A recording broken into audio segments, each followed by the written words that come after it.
But where I'm at now is pretty good. That's amazing. It's so great. I was going through your first ever video. This is as much as you could do right there.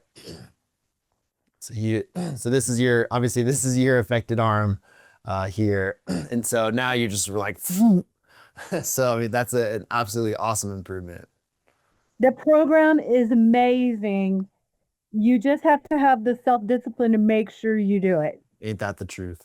That's all you could do, right? All the other ones were just stuck as can be, which with, frozen shoulder, that's the presentation. So you just Hmm. gotta, like I said, you just got a big old chunk of ice and you just gotta figure out how to keep chipping away at it.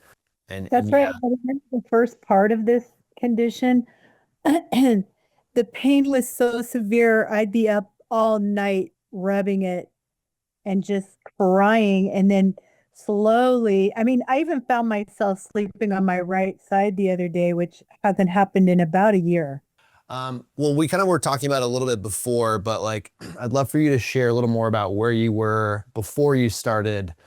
You talked briefly about just sleeping was terrible, but maybe share a little more about like what other parts of your life the shoulder was really disabling you from. Everything Yeah. from just minor household chores to washing my hair to putting on a shirt, Yeah. putting putting on a bra, putting on a jacket, all extremely impossible. And obviously the workouts gradually brought me back to where I don't think twice about putting on a jacket anymore, Right. putting on a bra, piece of cake. I had surgery and I didn't want to do surgery again, which is why I called you guys. Exactly. Yeah. That was my next question is, yeah, what was the like reason for saying I need to take care of this and I don't want to do surgery and I did not want to go through surgery and did not want to live like this. So I was willing to try anything. what was the surgery process like for that other shoulder? I'm just curious. Like, what is the I mean, recovery? What's the, that was difficult. I have a pretty big scar on my left side.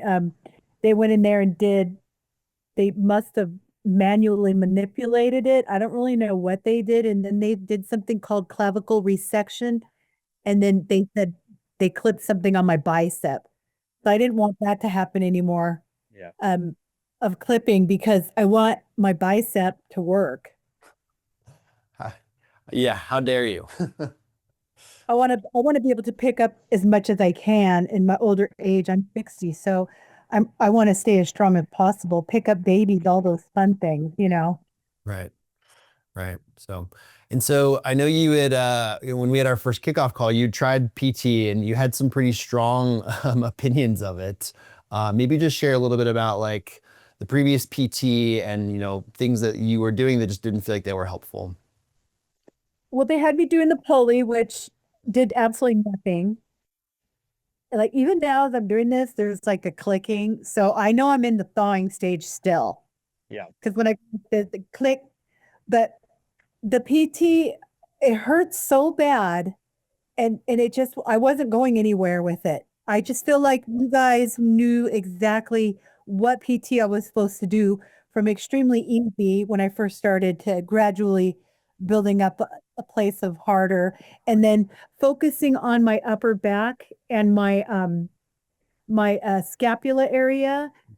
They weren't focusing on that, and that whole part of my body is completely thrashed. And so once you first started, right, you were feeling a little unsure, right, nervous about kind of the virtual experience, or did you know like this was going to be just different based off not having to drive an hour? Kind of what was your working through as you started the program?